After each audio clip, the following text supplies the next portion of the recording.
بسم اللہ الرحمن الرحیم۔ شاخوں سے پتوں کا گرنا محض موسم کی تبدیلی کا پیش خیمہ نہیں، بلکہ یہ یاد دلاتا ہے کہ دنیا کی ہر چیز فانی ہے۔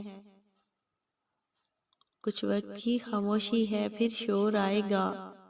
تمہارا صرف وقت آیا ہے، ہمارا دور آئے گا۔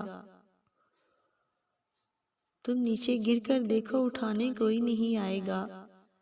تم ذرا اٹھ کر دیکھو، گرانے سب آئیں گے۔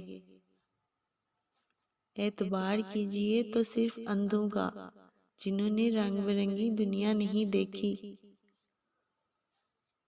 آج کے دور میں محبت اور اخلاص اصحاب کہف کے سکوں کی طرح ہیں، جو اصلی ہونے کے باوجود رائج الوقت نہیں ہیں۔ چلنے والے دو پیروں میں کتنا فرق ہوتا ہے، ایک آگے دوسرا پیچھے۔ نہ آگے والا غرور محسوس کرتا ہے، نہ پیچھے والا توہین، کیونکہ دونوں جانتے ہیں پل بھر میں جگہ بدلنے والی ہے۔ اسی کو زندگی کہتے ہیں۔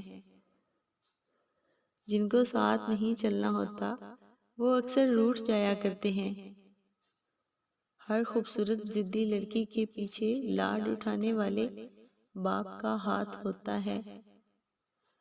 اپنے دل کو مضبوط کرو اور ہر ایک سے یہ توقع رکھنا چھوڑ دو کہ وہ تمہاری بات سمجھے گا۔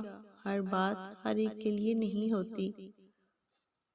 اخلاق اور ظرف کا امتحان تعلق کے خاتمے کے بعد شروع ہوتا ہے۔ حضرت محمد صلی اللہ علیہ وآلہ وسلم نے فرمایا، 3 چیزوں سے انکار نہیں کرنا چاہیے۔ نمبر 1 تکیہ، نمبر 2 تیل اور نمبر 3 دودھ۔ انسان بڑی عجیب فطرت کا مالک ہے۔ یہ مرے ہوئوں کو روتا ہے اور زندہ کو رلاتا ہے۔ جھوٹی شان کے پرندے ہی زیادہ پھڑپھڑاتے ہیں۔ خاندانی بازوں کی اڑان میں کبھی آواز نہیں ہوتی۔